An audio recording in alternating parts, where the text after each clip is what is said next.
Retro. Are you an aspiring Jedi, or do you dabble with the dark side of the Force? Regardless of whether you fancy yourself a defender of the light or an aspiring Sith Lord, you're going to need a lightsaber. Podcast Stardust is pleased to partner with Saber Masters, the creators of high-quality, durable, and affordable lightsabers. Saber Masters is preparing to launch the Ultimate Lightsaber 2.0, and right now you can get 2 for the price of 1. So, check out the link in our show notes and go get your Ultimate Lightsabers from Saber Masters. And don't forget to use our referral code Stardust to save $10 at checkout. And each purchase using our referral code helps support Podcast Stardust. Hello there. This is James Arnold Taylor, the voice of Obi-Wan Kenobi, and you're listening to Dennis and Jay on Podcast Stardust. Their behavior is continuously unexpected. So uncivilized.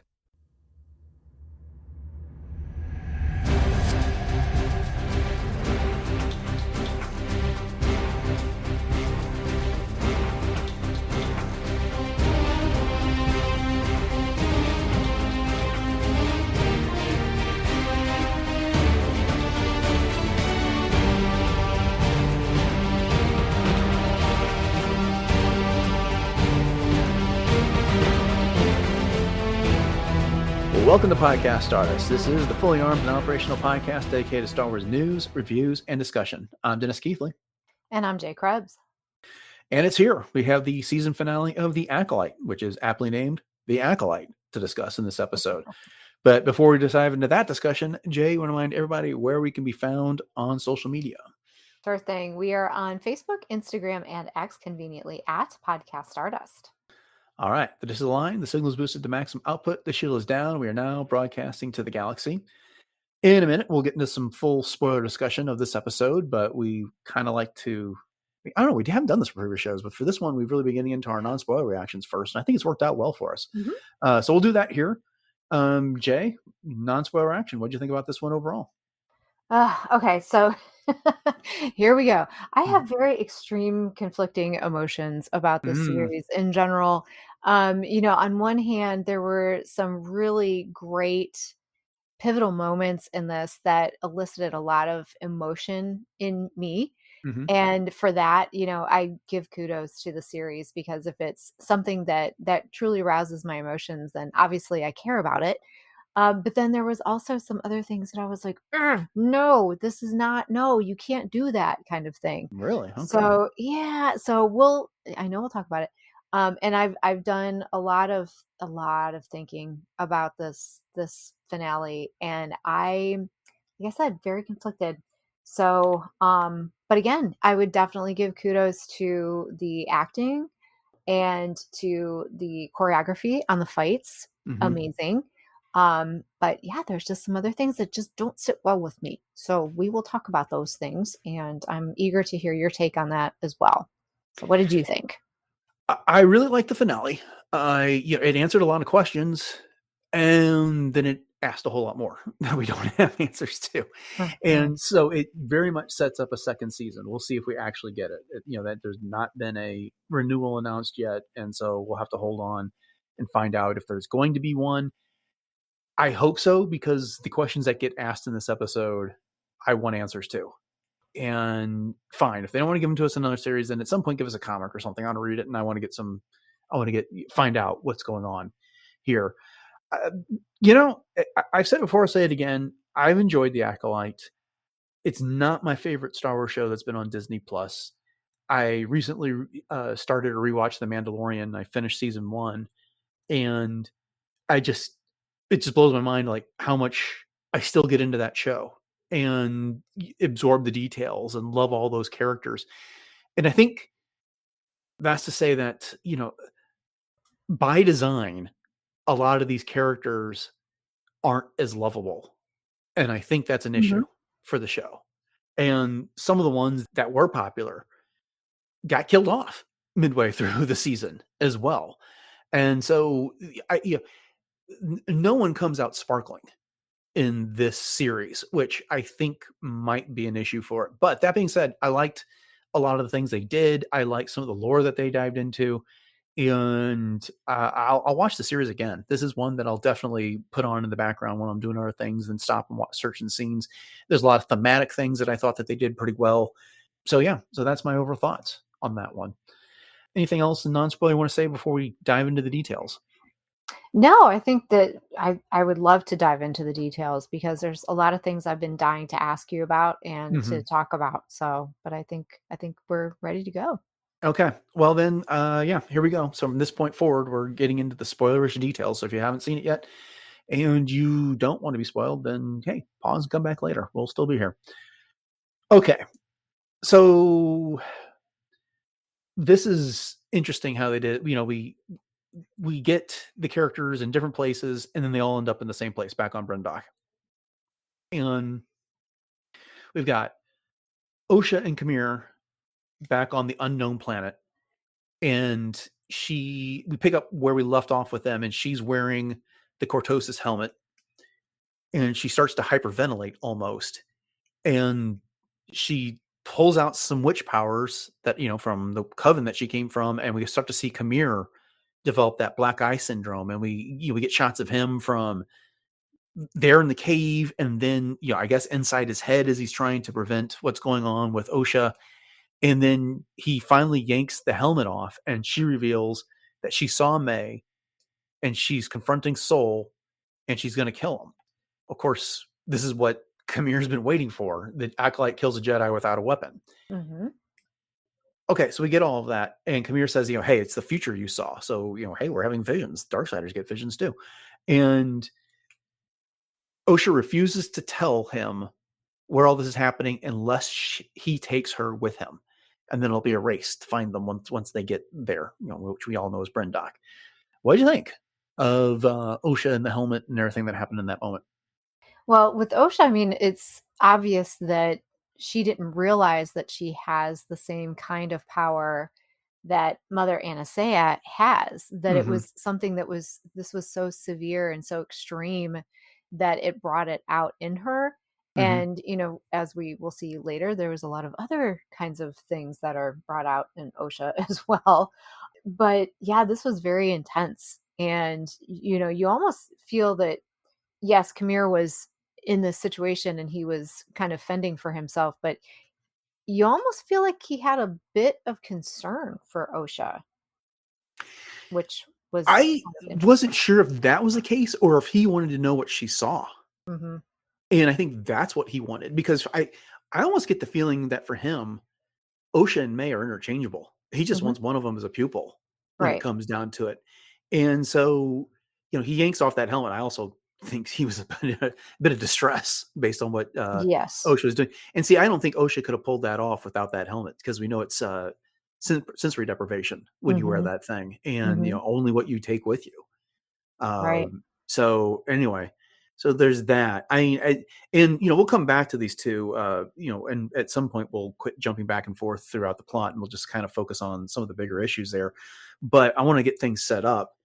And next thing we see is Mae and Soul, and they're in a orbit above Brendock, and Mae is using Pip to escape, and she's challenging Soul. Why did you lie? And Soul says, you started a fire and locked everyone in, and then Mae's response is, the Jedi invaded her home. Soul insists that it was right for them to intervene. My biggest regret was I wasn't able to save you both.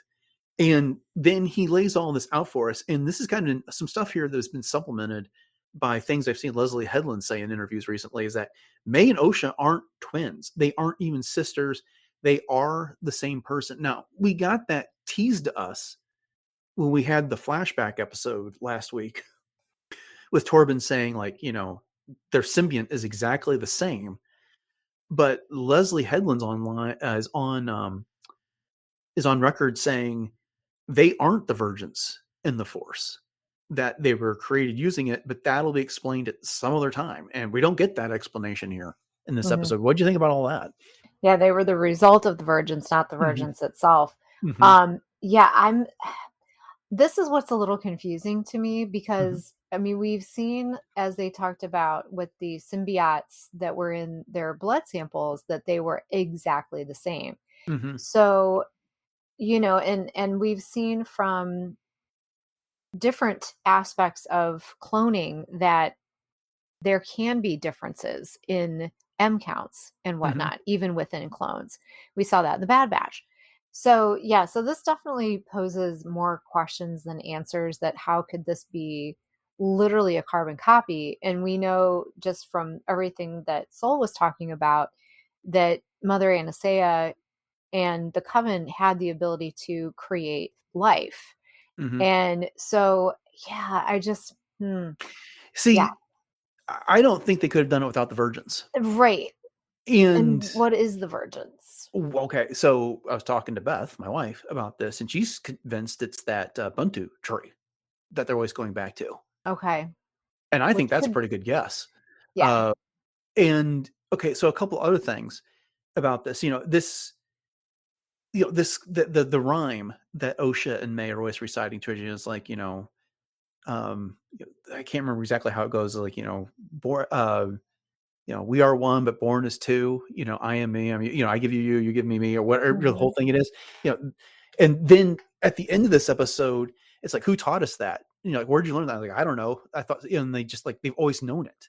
So it's Yeah. like it sprang forth with them from the Force when that happened. I like all of that stuff. Even the fight those two have with each other. I thought that was very if you look at the symbolism, if you look at the motifs that are going on there, when this series started, Osha was the former Jedi, so she's presumably of the light side of the Force. May was our dark side that we see killing Jedi. She was the dark side of the Force. And, Osha was wearing light side colors. May was wearing dark side colors. Now it's swapped by the end of Mhm. this episode. Osha's wearing the dark side colors. May's wearing a white uniform. And then when they're fighting each other, like they're using the exact same moves in Mhm. unison with each Mhm. other. And that's all fantastic. But we still don't know why or how Anastasia Right. did any of these things. And if we don't get a season two, I'm going to be kind of disappointed that we're left with this massive unanswered question. Yeah. Yeah. I'm hoping if we don't get a season 2 that it will be answered in some other capacity, because Mhm. you're right, that's a very big question mark. And again, this is definitely one of the bright spots in this episode and the series in general, with the choreography and just the fact that, you're looking at Amanda Stenberg truly believing that she's two people at this point. Mhm. And just the way that they did the choreography, and like you said, just the identical movements and the mirroring and everything, and just the spot on, just all of that was it was very impressive. Yeah, and not only that, they almost like switched belief systems. Yes. This, Like, just kind of bled one into the other. yeah, well, May gave up revenge, which is of the dark side, and what she wanted was for Soul to confess to what he Mhm. did, to tell the council, to tell the Republic, to tell the Senate about this, and to face the consequences of it. And she challenges him. He keeps saying, like, we did what was right. Well, if what you did was right, then why did you lie about it? Mhm. And she's got a lot of logic. And she went from being the murderer to the person seeking justice. Meanwhile, on the other end of it, Osha lets loose with her hatred. And she confesses to the fact that the reason she's no longer a Jedi is that Soul attempted to teach her that someone that she loves could be capable of something so destructive, and that, you kind of have to let that go. But she couldn't. May carried around all that anger with her and all that motion. She couldn't control it. And that's why she's no longer a Jedi. And then May like points us like, well, of course he couldn't teach you to do that because he's the one that's responsible for everything you're feeling on Right. this. So I don't know. The role reversal worked for me in this. And again, it's I don't want to be too generic by just calling it this whole yin yang thing. How, even the light side has a little bit of dark in it, the dark has a little bit of light. But yes, when they were spinning around fighting each other, that was like the immediate thing that came to mind. Oh, true. Yeah, and I mean, and it's understandable to use that reference because it's the most understandable and the most relatable, quite honestly. Hmm. So Qimir and Osha also have a conversation about this. He's like, You're not going to tell me where we're going. She's like, why would I do that? You'll just leave me behind. But at one point, they're having this discussion, and it comes up the idea of training again. And Osha's like, I'll never let you train me. And Qimir says, well, that's where you're different. Mae didn't even hesitate when it came down to Mhm. that. And Mhm. again, that's the other thing that happens at the end of this episode. Osha makes the deal. If you let Mae go, I will train with you. And so Right. Qimir gets what he wants. He wants the pupil. And you and I have been talking for weeks that like everyone who's seen Qimir has to die. And they get around that with Mae by Qimir wiping her memory. Mhm. What do you think about the memory wipe?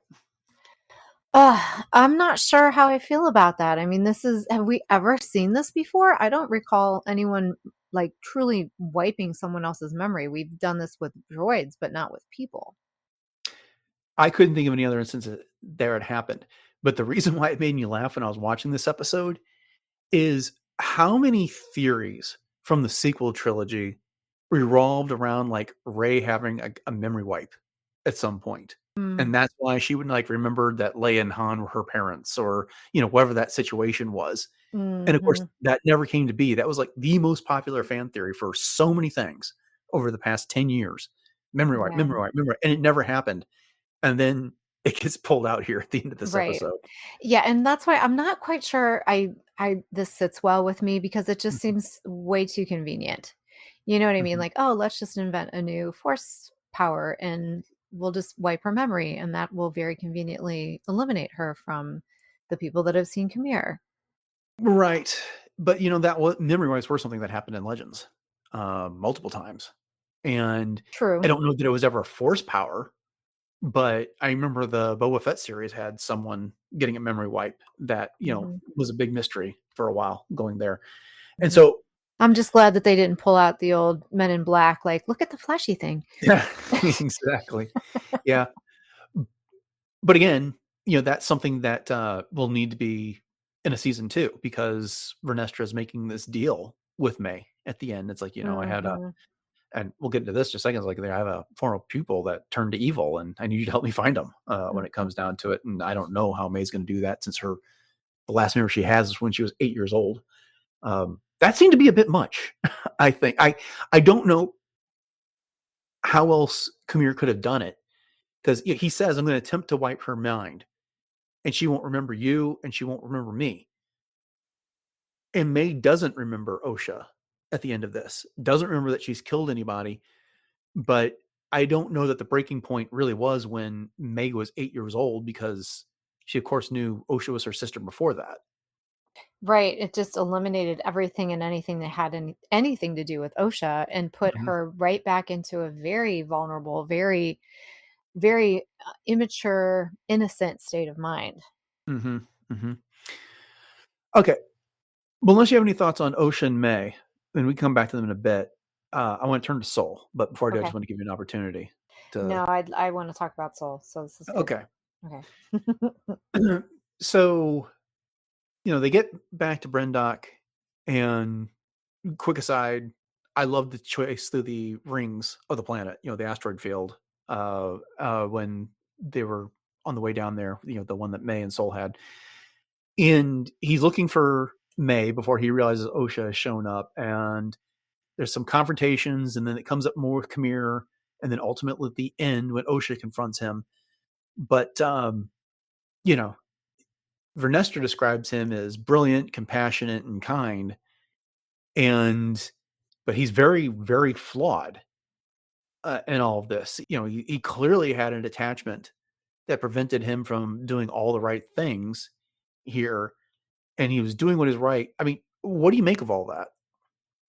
For Soul, a lot of he is definitely my favorite character in this entire series, and I Mhm, think a lot of it is because, yes, he was very compassionate, he was very empathetic and kind as a Jedi, but yes, he was flawed in that he was too compassionate, he was mhm, too caring, he was too kind. He was Yes, he did allow himself to become attached in such a way that he felt, almost like he needed to save everyone. He needed to save things that were beyond his control. And, as we were talking about last week, he's not able to be everywhere at once. So there's obviously so many things going on around the galaxy with children. And I realize that May and Osha are very interesting, very unique situation because of this whole virgins thing. But, he can't save everyone. He can't save them all. And so I think for Soul, he truly did have the best of intentions in that he felt that what he was doing truly was the best thing. And that even though he was intervening and he was sticking his nose into the situation where obviously it all went sideways, he thought he was doing it for the best reasons. And Mm-hmm. so it's almost goes back to, when Obi-Wan and Anakin were having their duel on Mustafar, and Anakin says to Obi-Wan, from my point of view, the Jedi are evil. Mm-hmm. So you could look at it from that point of view as well, in that that's what May was seeing at that point in time, is that the Jedi were evil. They killed her mother. They came in and they destroyed her home. They uprooted everything that she ever knew.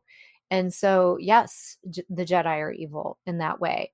But I think that Soul was just so desperate to make things right that it just, again, just fell apart. But they really did him dirty at the end of this, and I'm very upset about that his legacy is now one of, Yeah. you know what I mean? Like, they Yeah. just made him the scapegoat, and now it's like it just destroys his legacy completely. Come back to that in just a second, because I want to address some of the Ugh, other things we're talking about as well. sure. First off, we've been covering the Phantom Menace for its 25th anniversary this year, and you brought up Anakin and Obi-Wan there at the end of Revenge of the Sith. But what about Qui-Gon? I Mhm. mean, he sensed a virgins in the Force around Anakin, and we've been discussing in our Phantom Menace episodes about are some of these things that he did ethical in order to whisk Anakin away from Tatooine and bring him before the council and hopefully train him. That being said, although, he kind of took advantage of Watto at times, he wasn't creating an elaborate cover up. Right. But before I go accusing Soul of this cover up, let's not forget what happened at the end of the last episode. He was ready to tell the council He was. about this. Who stopped him? Mhm. Vernestra did. Yes. And so, when May is throwing it in his face, like, if you believe what you did is right, why did you lie about it? He was kind of commanded to. Now, Mhm. he could have refused that, and he could have told May, and he could have told Osha at any number of instances about this, and he could have come clean with the council. But it's not until, I'm sorry, it was not Vernestra who told him, it was Indara who told him Indara, that. yeah, on the ship, Yeah. says, "You can't take You know, away this girl's dreams." right. It Yeah. was, Vernestra, Indara. I knew who I was talking about. It's Yes, just, I she's the knew who you were one that, talking about too, so you're yeah. good. But anyway, so it was Indara, and it's not until after she's dead and everything has gone so far south after they run into the stranger and everything else that he's got May and is like, I've thought about what I would tell you for 16 years if I got this opportunity. You're going to listen, and he's ready. He was going, he was ready to tell the council here at the end of all this again, but circumstances prevented him from doing so. That doesn't necessarily excuse him. But, what would have happened if 16 years ago, if Indara had not given that order that, Right. we're not going to, everything, we've had this tragedy happen on Bryndock and we're not going to take away her dream. So, May started that fire and then, they believe May to be dead. So she could be the scapegoat. Mhm. And so, there's your There's coincidence your slash out. Yeah. irony that, that we'll get to here in just a second here. So I don't know. That's just something that stuck out to me. It's like, Soul is Qui-Gon gone like too far, Oh, and yeah. two, he is a bit of a victim of circumstance.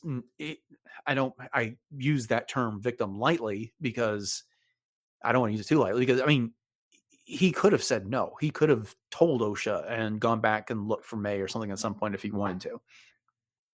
Yeah, and I think at the time too, he felt so much guilt over everything that had happened, that the way that Indara put it was that it was gonna be even more his fault if things went wrong for Osha. You've saved her to this Mhm. point. Just at this point, just keep your mouth shut, and it haunted him for all those years. And he Yeah. didn't want to do it that way, but it was what was expected of him. Well, and Indara was like throwing in his face in the last Yeah. episode. It's like, you didn't think about the consequences of your actions. Now look where we are. So Yeah. this is what you're going to do. Yeah. Well, I'm like, so he didn't think about the consequences of actions. So now we're going to cover up the consequences of his actions. Uh-huh. As much Yeah. as I like Indara, that was bad decision on her part. Well, there's a Uh, lot of, well, obviously cover-ups going on too, mhm. which again just did not sit well with me. But I guess maybe this is the kind of stuff that could have been happening all along, and we've been looking at the Jedi through rose-colored glasses. But then again, I don't want to not have that view of them. Like we were just talking about the Phantom Menace just recently, Mhm. and, I was thinking about how Anakin looked at the Jedi and how they were heroes, and, all of the things that they do, and no one can kill a Jedi. And even Qui-Gon was saying it's a hard life, it's a discipline.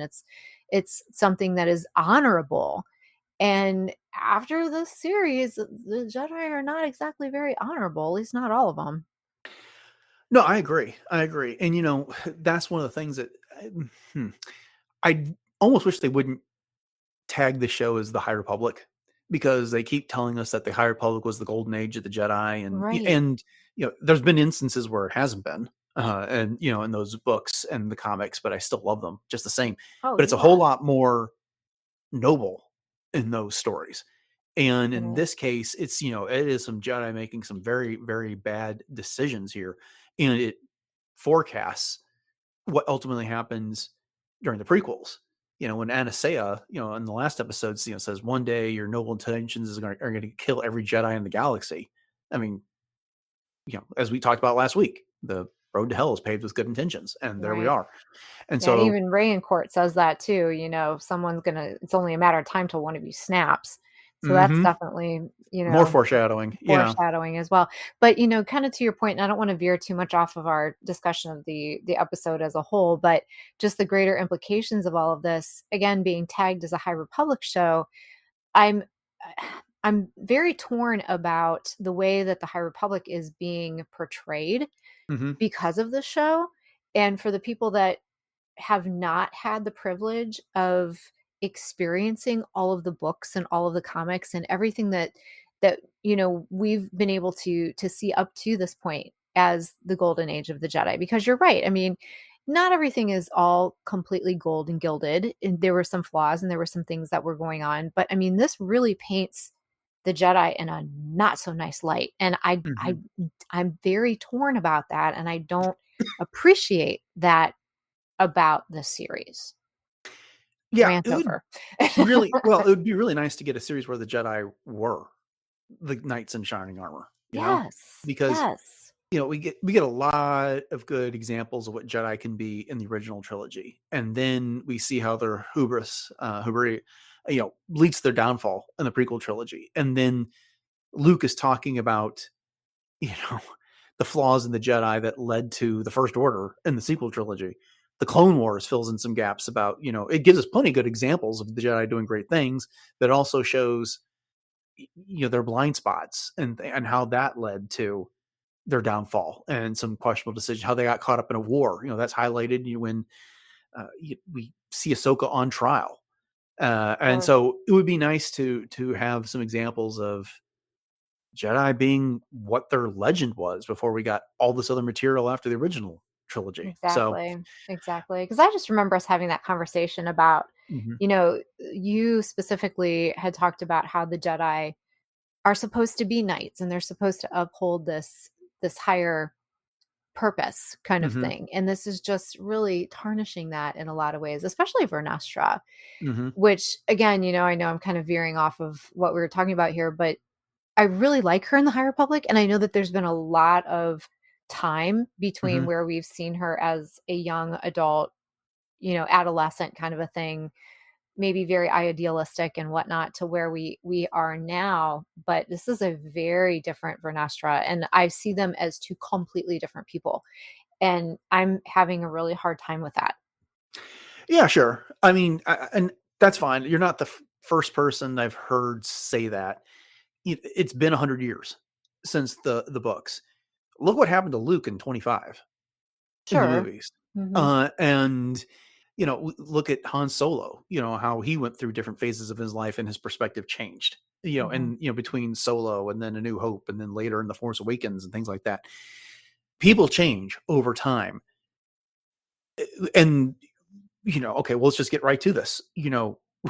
We find out that Vernestra knows Qimir. Mm-hmm. Whether that's actually his name, we don't know, because he's called Qimir and the Stranger interchangeably in this. But he doesn't have his helmet on, and Vernestra and her crack team of Jedi Knights arrive on Brendock, and she reaches out to the forest, and all of a sudden she goes, "You!" And he quickly puts his helmet back on because he can feel that force connection, Mm-hmm. and it cuts back to Vernestra's like, "You survived." Well, we've been speculating weeks ago when we saw Qamir's back, which was all lashed up, and then we saw Vernestra use the Force Whip, that she may have been responsible for that. Right. And then at the end of this episode, she drops that she had a pupil that turned evil, which, Uh-huh. again, echoes of A New Hope. Things that Obi-Wan would say about Anakin there. Right. And so there's this whole big story that goes on there. So, is something around that event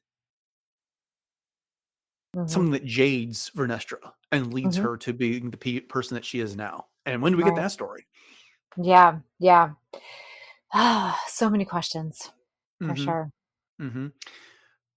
Let's. I know we've talked about some of the things that go on. Let's talk about a few more things that worked. The fight choreography in this episode, Yes. especially Qimir versus Soul. Mm-hmm.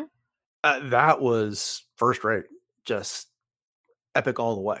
Oh, for sure. And even some of the slow-mo stuff, Mm-hmm. sometimes I know, things get a little bit criticized for things like that, like it's too matrixy or whatever. But I really liked it, especially the way that Soul kind of just flowed down backwards and landed the way that he I did. love that shot. And Yeah. oh, me too. That is Mm-hmm. just so epic.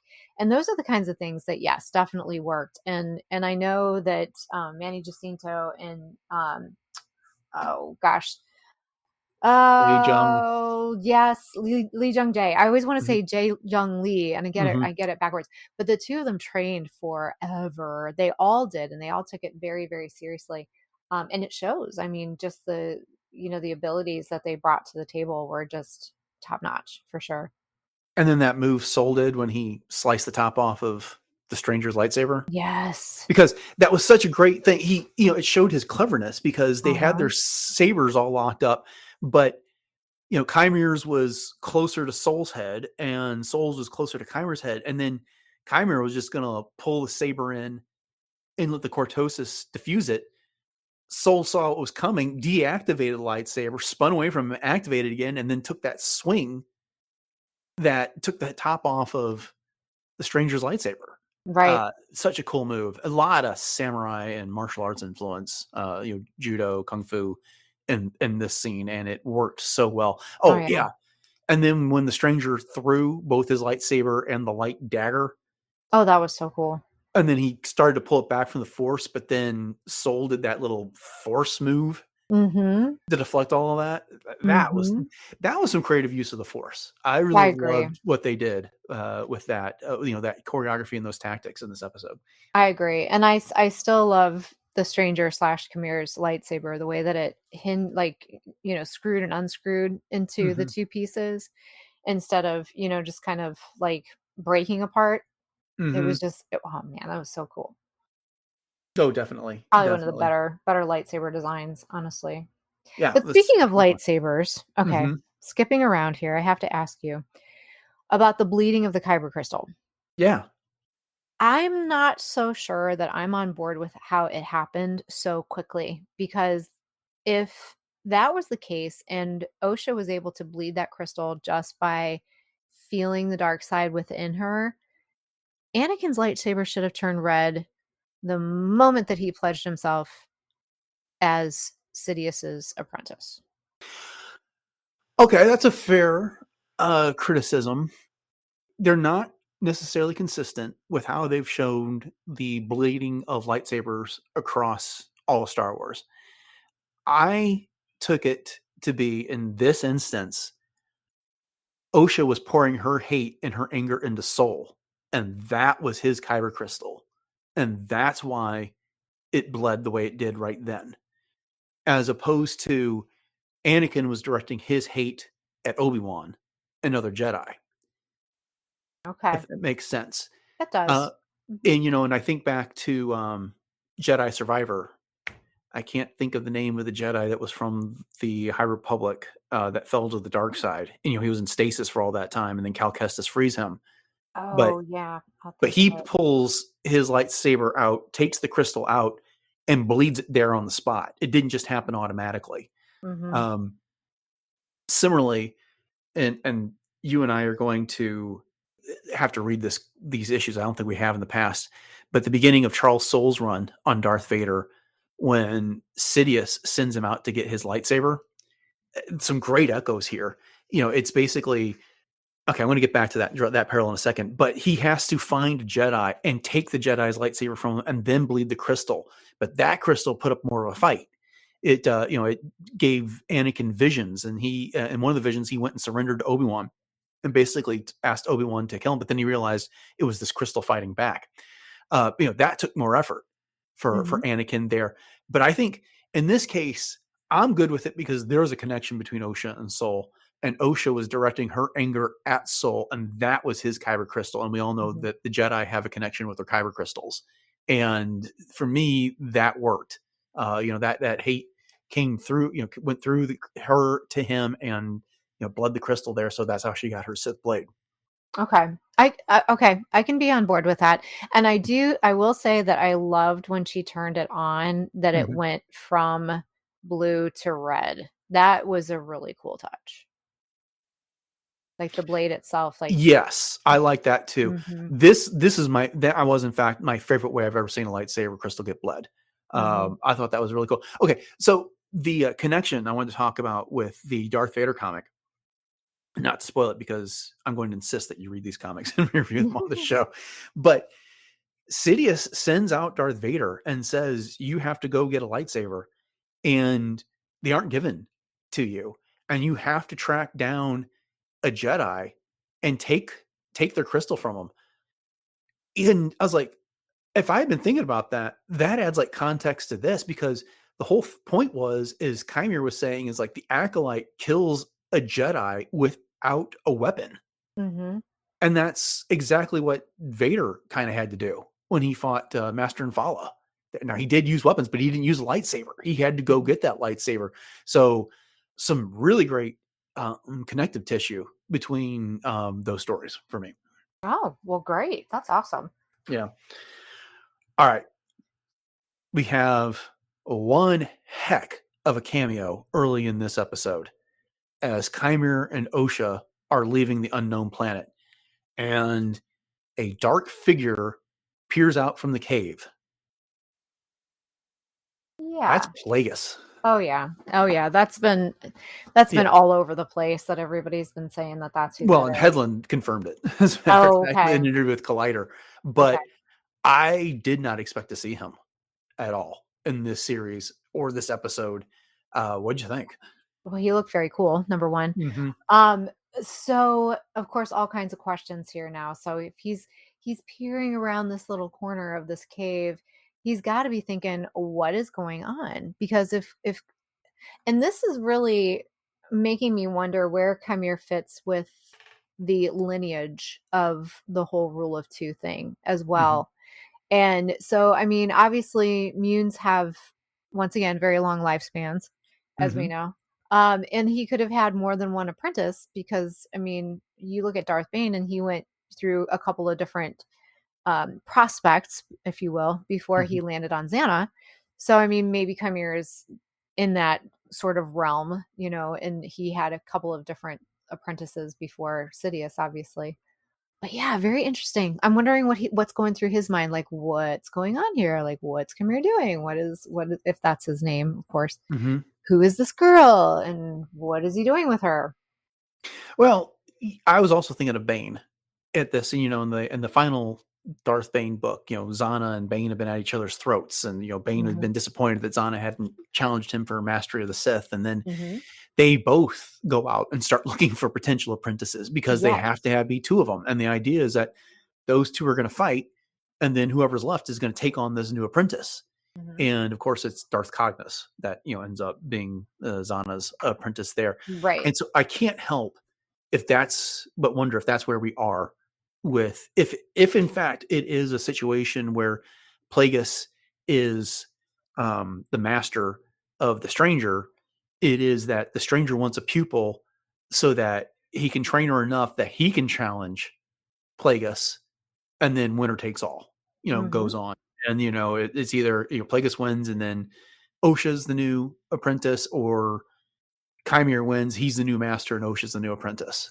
Um, it kind of seems like it's foreshadowing something that's going to happen in, about 80 years in the future because Plagueis is still around. We're led to believe that Plagueis was Sidious's master. I don't know if that's canon anymore, but that's how it was told in Legends anyway.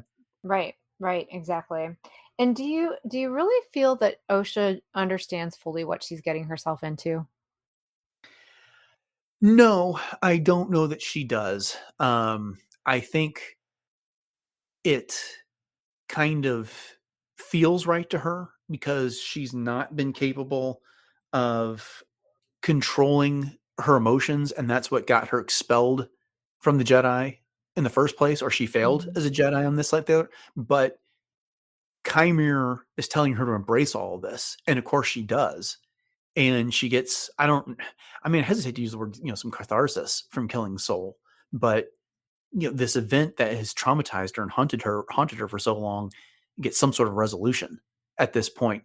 So I don't know that it's a long-term solution for her, but it worked for her in the moment. Right, right. Yeah, I just, I think for Osha, she's going into this kind of understanding that it's the whole dark side thing. I mean, she understands because she was a former Padawan and she knows the lore, but I don't know. I think she's getting in over her head here, Yeah. big Yeah. time. Well, hopefully we'll find out in a future season of this. Hmm. Um, yeah. Something we haven't completely addressed that you brought up earlier was that, Vernestra is making Soul the fall guy for everything that happened. Yeah. Now, she doesn't tell a complete lie. Half of what she says is a lie. She basically said, she says he was a compassionate, kind, man, and he cared very much for his apprentice, but he did something wrong 16 years ago. And then she says when it was going to be revealed, he killed his accomplices before taking his own life. And, she leans over the body. We kind of see that reflectively about, them leaning and says, I'm sorry, my friend. And, but this is the lie she tells to the Senate investigatory tribunal about everything like that. And, I know we talked about Vernestra and how she's different there, but then, this episode ends with her walking into Yoda's room. Mm-hmm. Master, I hate to disturb you, but there's something we need to address. We can only speculate at this point, but do you think she brought Yoda in on this? I wouldn't be surprised. I hate to say it, but Mm. I think that Yoda's been privy to a lot of things that he's had to make hard decisions about, and this could be just one in a very long line of those types of things. I don't know how much she's telling him. Yeah. We don't know that, Hmm. but yeah. Yeah, I kind of hope not. Or I don't know. Me too. I I hope mean, not too. it's Because once again, that tarnishes yeah. so much. I know you've been reading it too, because we're going to talk about it on an upcoming episode. But I'm reading Temptation of the Force, Mhm. and there's a couple really cool scenes with Yoda in it where he's talking to some of the Jedi, and he's got this wisdom about him, and he knows Yes, that people are flawed and things like that. But him covering it up, that just would not sit well. Of all people, him exactly. covering it up would really not sit well with me. And that's why I'm saying I hope that they don't do that to Hmm. Yoda, but I'm wondering if that's the way that it's gonna go. And again, the whole thing with Renestra saying that Soul took his own life, and then she proceeded to just send him out to sea on a funeral pyre. Hmm. But yet, when she went back to Brendok the last time, and we had like Jackie and Kalnaka and all them, she was like, "Prepare these bodies for burial. Prepare them for the ceremony." Like they were going to Hmm. take them back to Coruscant and give them a proper Jedi memorial type thing, but she didn't even give Soul that opportunity. And again, that's just like Vernestra. That is just Yeah, so not cool. yeah. What I'm hoping is happening is that there would have been evidence of the Force choke that killed him, or because like when she shows up, you get this impression that she's hearing some as she's investigating this, she's hearing some of the Force echoes of like Right. and things like that. That maybe some of the Jedi would be able to tell that he was killed through some Force means, and who can Force choke themselves to death. Right. And so I It's feel like further that part of her cover up, but that's what I'm right, saying. Like that was just so right. wrong. It definitely was wrong. And I'm hoping the second part of my thought is I'm hoping when she talks to Yoda, is like there's something we need to talk about. I'm hoping it's not her bringing him on the conspiracy. It is her saying that former pupil of mine that I thought was dead is still out there. And I think because she's just had this conversation with Mae, who does not remember who she is, that she killed Mhm. anybody, and that she has a sister. And it is like, there's all this stuff's going on. And I think he's involved, which would keep Yoda out of the conspiracy. Yes, I agree, and I hope that that's the case as well. Yeah. We'll keep our fingers crossed. And maybe at Yeah, D23, we'll hear that there's going to be more answers to this coming in a second season. So, yeah. all right. Well, Well, we've talked about a lot of stuff. Is there anything else we haven't covered yet that you um, want to bring up? Basil. What the heck is up with Oh, Basil?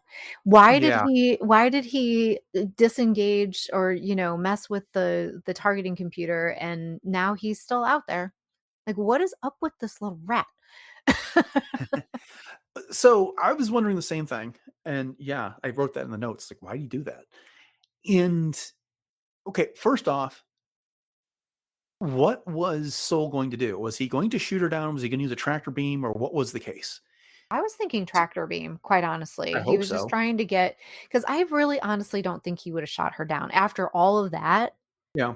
No, Maybe disabled the ship. I don't know if that's possible or not, maybe. but I didn't understand what Basil was doing. And I remember weeks ago I said I didn't expect him to survive the end of this.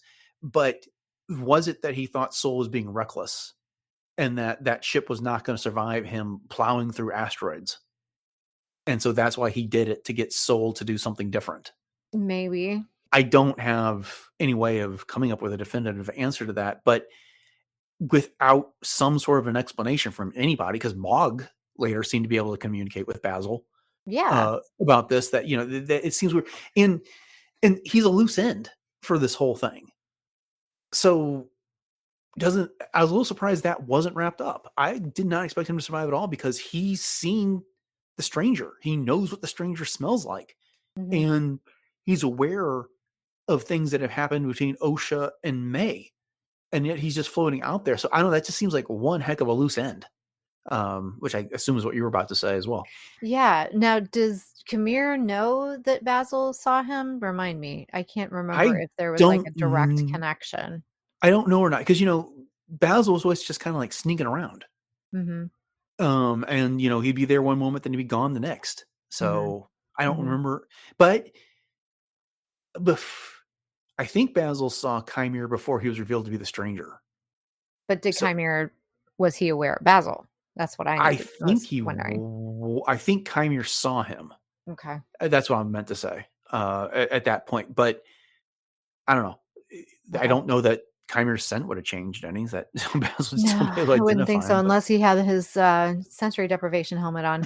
And then the only other, loose end at this point now is Vernestra, because she sensed him the moment she set her foot on that planet.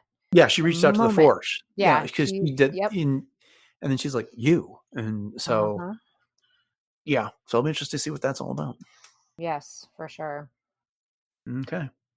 Much to ponder. Yeah, yeah. All right. Well, this has been a long episode, so let's go ahead and start wrapping it up. But I'm sure we'll come back and we talk about the Acolyte again sometime soon. Well, with that said, just want to thank you all for joining us for this episode of Podcast Stardust and our discussion of the season finale of the Acolyte. We'd love to get your thoughts on it. And so in a minute here, Jay will give us some social media contacts that you could use if you want to chime in and let us know what your thoughts on it were. But again, I'd love to hear about it. If you've enjoyed this episode, then make sure you subscribe to Podcast Stardust on your podcatcher of choice. That's Apple Podcasts, Spotify. We're pretty much on all the podcatchers that are out there. YouTube. Jay will tell you a bit about that in a moment. And once you've done that, then you'll get all of our future discussions. We typically do news once a week. We cover we do some sort of a review of some piece of content. We have some other discussion, which also might be a review. We got to go back and visit old things as well. But yeah, once you hit subscribe, you'll get all that downloaded automatically to your podcatcher of choice. We also can be found on retrozap.com. Our entire catalog of shows is there. And while you're there, you can find all the other great shows on the network. Right now, there's a lot of good stuff coming out from Enjoy Stuff. And Animaniacast is always active. Agents of S.H.I.E.L.D. Case Files comes and goes as we've got shows that are, the Marvel shows are on Disney+. So make sure you check out all of those shows on the network. And if we could borrow a moment of your time and ask you for a rating review on your podcatcher of choice, that is a great way to help us out and get the show noticed by others, especially if that's Apple Podcasts. The other great thing you can do is share the show on social media with your friends. Share a link to the podcast, share a link to your favorite episode. That is one of the best ways for others to find it. So now that I babbled on about that long enough, Jay, you want to remind everybody what those social media contacts are and where else we can find around the internet? Sure thing. Yes. And those social media contacts definitely are a great way to reach out to us. And I know on the Instagram page, we're definitely getting a lot more traction there, and people are sharing out and doing comments and putting things in their stories. And so we really appreciate that. So Instagram is just one of those social media outlets. So we also have Facebook and X, and all three of them are conveniently at Podcast Stardust. And we do have a Pinterest page with tons of different boards, from everything from home goods to planning a Star Wars party and all kinds of fun things. So you can check that out. And then, as Dennis was mentioning just a bit ago, we do have 2 different YouTube outlets where you can catch all of our episodes. So we have the traditional YouTube as well as YouTube Music. So head over to both of those, like, subscribe, share. And there's also some opportunity for interaction on those as well. So we'd love that. And if you want some real-time chatter, we also have a Discord room on the RetroZap Discord server, where we are just one of tons of different rooms. So all the RetroZap shows that Dennis was running down also have their own rooms as well. So there's tons of geekery fun over there. So you're bound to find something to talk about. So hit up the link to that in our show notes. Also in our show notes is the link to our TeePublic store. So we have 7 different Podcast Stardust logo designs available on everything from home goods and apparel and pretty much everything in between. So if you are in need of something, we would love for you to grab something, because every purchase does help to support the show. And another purchase that helps to support the show is by getting a Kyber Crystal Ready saber from Saber Masters, where you can get one of a lot of different types of battle ready sabers that are just waiting to be shipped right to your door. And you can change them from pink to green and bleed them from red to blue or blue to red, or however you want to do it. So you just have to go to that link in our show notes and it'll take you right to where you need to go. And if you do happen to pick anything up, make sure that you put in the code Stardust at checkout and you'll get an extra $10 off. And once again, that does help to support the show. So Dennis, I'll throw it back to you to let everybody know what else you have going on in the other podcasting realms. Yeah, they need to, Saber Masters needs to make it so you can change the blue to red in one fell swoop. Yeah, That'd be cool. that would be Just really like that, cool. that bleed. Yep. All right. Well, other podcasts. I don't have anything right now going on with any other appearances, but my wife and I are getting ready for the 5th and final season of Lower Decks, which is, of course, a Star Trek show. And we are covering on our Star Trek podcast, which is called Warp Trails. You can find that exclusively on the RetroZap podcast feed. And if you want to find all of our back episodes covering Lower Decks, Discovery, Strange New Worlds, and Picard, just over to retrozap.com. Jay, what's going on in cosplay? All right. Well, you can always catch me on my Instagram, which is at j.snipscosplay. And you can catch me as Ahsoka, 2 different forms of Hera from the Ahsoka series, as well as Rebels, and also the Fourth Sister Inquisitor from Kenobi, my original concept Mandalorian, and other things yet to come. So I don't have anything going on right now as far as appearances go. So we'll be gearing up the con season once again towards the end of August, early September. So I'll have some more updates on that as soon as I get them. But once again, j.snipscosplay till then. All right. Upcoming on the show on Monday, we have a news episode for you. And then on Wednesday, it's the next installment of our The Phantom Menace series. We got a great guest for that. So make sure you don't miss it. All right. Thanks for listening to episode 757 of Podcast Stardust, everyone. Have a great weekend. And until next time, may the Force be with you.